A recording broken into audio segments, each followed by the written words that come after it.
In Smash Bros, the aim of the game is and has always been to take all of your opponent's stocks before they take all of yours. People often focus hard on the former, the process of taking stocks, but you can actually win whole games just by making sure your opponent can't take all of yours. Hey everyone, this is Coach TurtleKing, and today we're going to make you a powerful defensive wall in last hit situations. All it takes is awareness of your opponent's kill moves.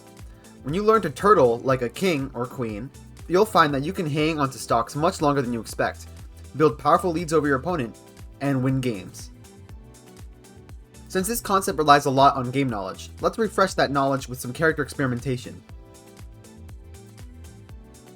Pick 3 characters that you want to improve your defense against, and hop into training mode as them. Set the training dummy percentage to 120%, and play around with your character's attacks to see what moves would kill. Try to find as many kill moves or confirms as you can, and make a note of what the easiest to land in a real match would be. Repeat this for all 3 characters.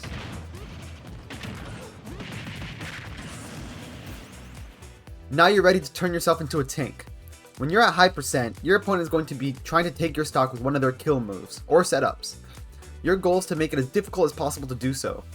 Being at a stock advantage in this game is monumental, as it essentially means that any damage that you deal is chipping away at your opponent's next stock, while any damage that you take only serves to get you closer to kill percent, which doesn't actually contribute to your opponent's progress in the game. Think of it this way: if I have 2 stocks and my opponent only has 1, and I am at 150% while my opponent's at 0%, any damage that I deal to that opponent is putting them closer and closer to losing their last stock. Meanwhile, as long as I'm not getting KO'd, my stock is essentially just an extra buffer life before my opponent can actually start whittling away at my last stock. Holding on to a stock while you're at a disadvantage is also what allows you to mount comebacks, since you can keep winning the war of attrition as you make progress through your opponent and they fail to finish you off. For a bit of a fun practice, go into a game against a CPU of your preferred level. In the rules, change your handicap to be 80%. This means you'll start off every stock in a damaged condition. Now try to beat the CPU despite always starting near kill percent. Attempt this exercise at least 3 times, but I would suggest going until you beat the CPU. Since this is a pretty big handicap, it's probably best to attempt this challenge against a CPU whose level is less than 8. This exercise should give you an acute awareness of your own mortality, and in a less existential sense, make you play much more wary. Now here's how to turn that wariness into actual success. In order to survive as long as possible, you must always make a note of your opponent's kill options. Be especially careful around moves that could kill you off stray hits in neutral, or that are safe to throw out, since these are the most common moves that opponents will go for. Take a character like Wolf for example. When Wolf is trying to finish someone off at around 100%, his main kill move is back air. Smash attacks like up smash and down smash are also potent threats. As your percents climb to 130, Wolf can now also look for a dash attack, F tilt, or back throw, all near the ledge. Notice how those last few options all require specific stage positioning in order to be effective. Now that you have all these options in mind, it may seem like a lot to think about, but you only really need to consider them when they're available to the Wolf player. For example, Wolf only has access to back air when facing away from you, and in the air. The Wolf must be very close to you in order to grab you, and the smash attacks are all unsafe on shield. This means that every time Wolf jumps with his back turn, you should always expect a back air. Do not jump to contest him, simply hold shield or reposition out of range. Even on the ground, holding shield will only leave you susceptible to something like a throw, which will put you in a worse position, but not outright finish you off. In fighting games, the phrase, "take the throw," is often used to reflect that you don't always need to guess right, and instead you just need to minimize damage. By holding block, you're immune to big combo starters from your opponent, and your opponent must grab to punish you, usually at a lower reward. In this clip from my stream, I face off against a Banjo player who destroys me in the first game. Since I have limited experience against Banjo, I was unaware of the kill setups emerging from his Breagle Blaster, his neutral B, and since I had limited experience against a specific player, I was also unaware of the timings which with they would try to find a kill.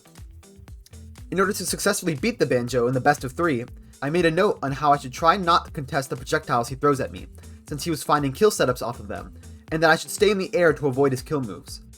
Banjo has no way to kill off a stray hit outside of his slow forward air, and other kill setups like grab or Breagle confirms only work in specific situations.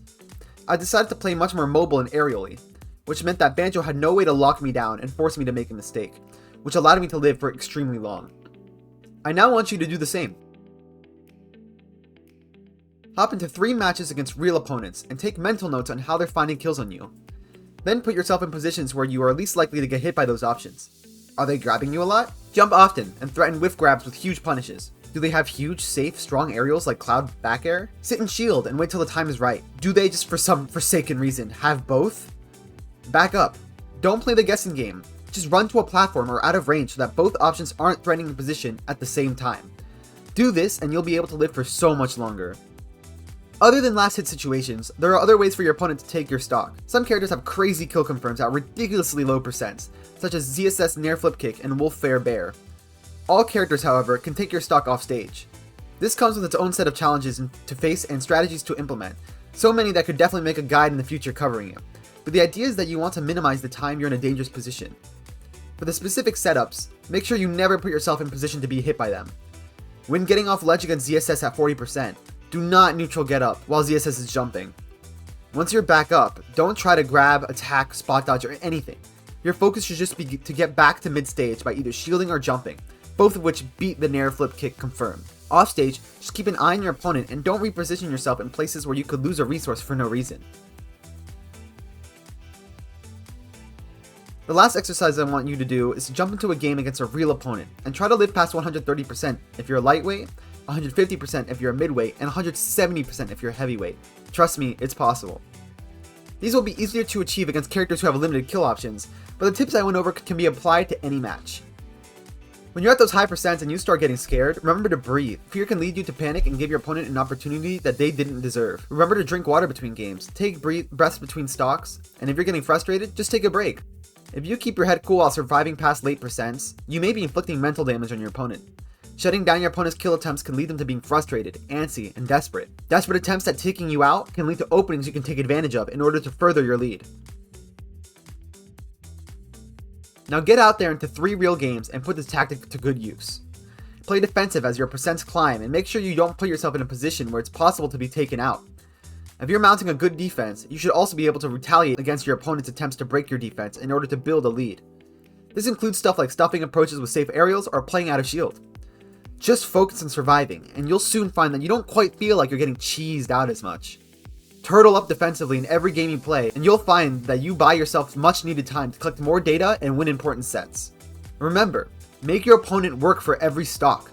Whether you're trying not to get 0 to death by a Rob Gyro combo, or you're in Game 5 Grand Finals of your local, throwing up that shield can mean the difference between a win and a loss. There are many ways to play defense, and every character has a wide array of tools to play with, so I'll be touching on other defensive strategies in future videos. Stay tuned! But for now, I hope you've learned how to play safe in these tense situations.